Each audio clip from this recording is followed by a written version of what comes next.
Recovery is a process of decisions podcast. This podcast is a weekly revealing of the recovery journey of peer support specialist Trent Thomas. Join him on his internal research-driven dive into what to and what not to do in sustaining recovery. His weekly episodes demonstrate that you are not alone, and what we can't do alone, we can do together.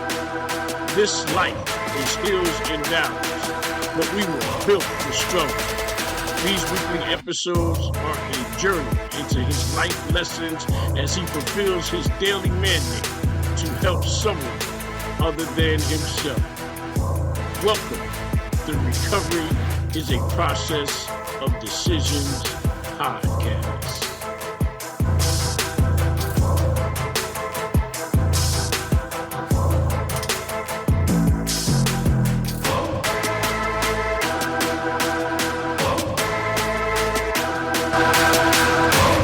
Welcome to the Recovery is a Process of Decisions podcast. This is Trent Thomas, your peer support recovery specialist. This week's episode is entitled, Recovery Means Today, I Love Me. Recovery requires a love of self. How can I love anybody or anything else if I don't first love me? Self-respect, self-concern, rewards itself through self-love. Today, I love me. I'm not depressed, regressed, or suicidal.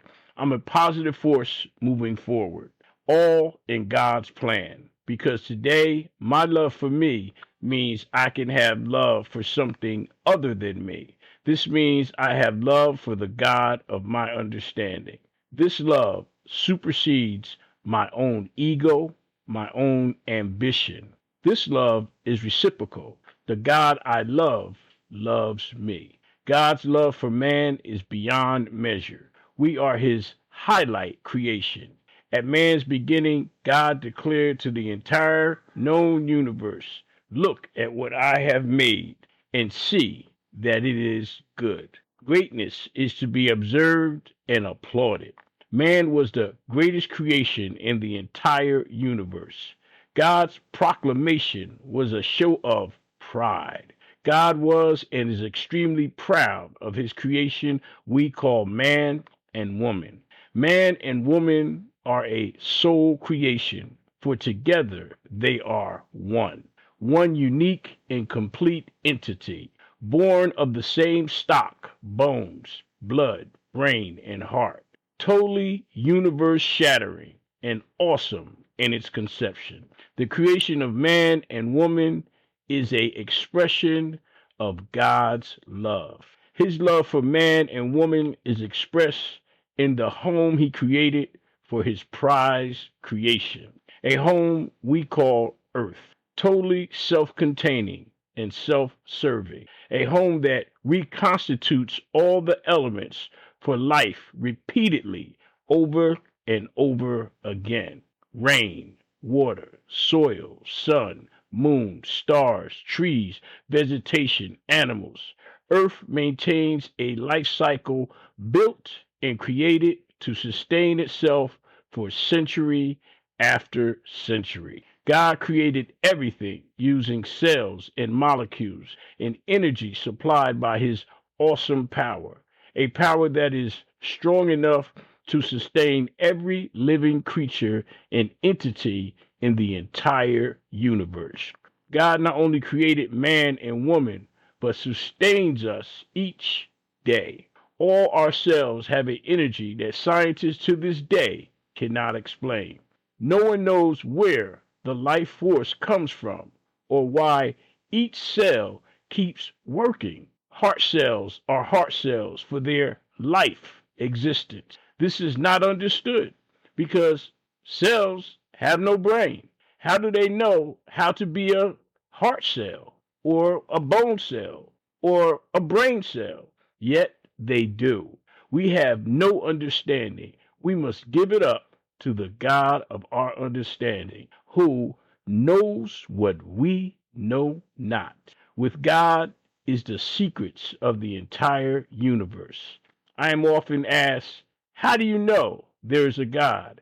Can you believe in God? My response to those questions is with a question of my own. With all the unexplained facts of existence, how can you not believe in God?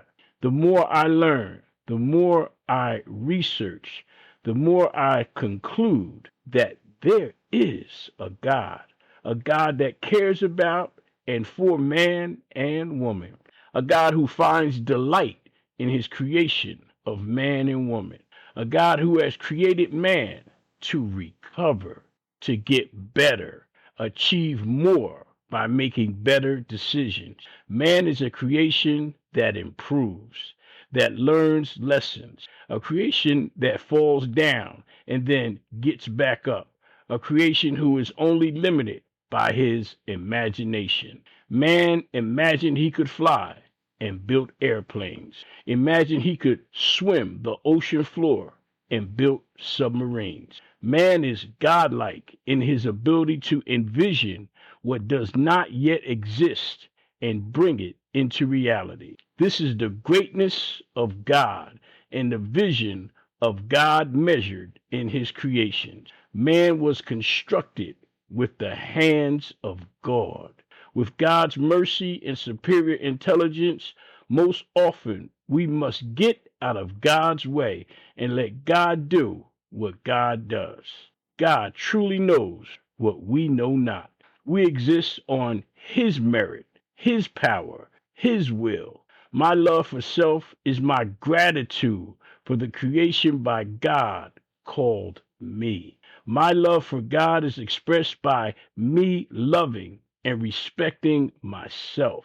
Self-respect, self-love is a determination of gratitude for the creation by God of who we are. My respect for myself means I take care of the body he created for me. I am mindful of what I feed it. I do not put poisonous drugs or deadly alcohol into it. I strive to exercise daily and live in harmony with my environment. I strive for peace and stress-free living. I choose to live a life of truth. I abstain from lying and purposely distributing lies. I remain a truth seeker. I search for and explore truth. I seek out the truth in all my affairs. I work for the community. I seek out helping others with my work, projects, and financial resources. The more God gives me, the more I can give to others besides me. Love for me means I can love someone other than me. My recovery today enjoins me to the God of my understanding, and his love for me is reflected in the love I show for myself. Today, I love me. This is Trent Thomas, and I would like to thank you for listening to another episode of Recovery is a Process of Decisions podcast. You can now subscribe to this podcast and receive rich, deep episodes for subscribers only, as well as a private personal email account to communicate directly with me for comments and show suggestions. Also would like to invite everyone to check out my new ebook entitled Recovery, The 7 Steps to Sustain Recovery, available now at Amazon.com. Written for those in recovery seeking a formula to sustain recovery. As always, your inspiring comments can be left at transnetrecover.com/podcast. Please feel free to follow me on Facebook and Instagram, #TransNetRecover. Thank you and have a blessed day.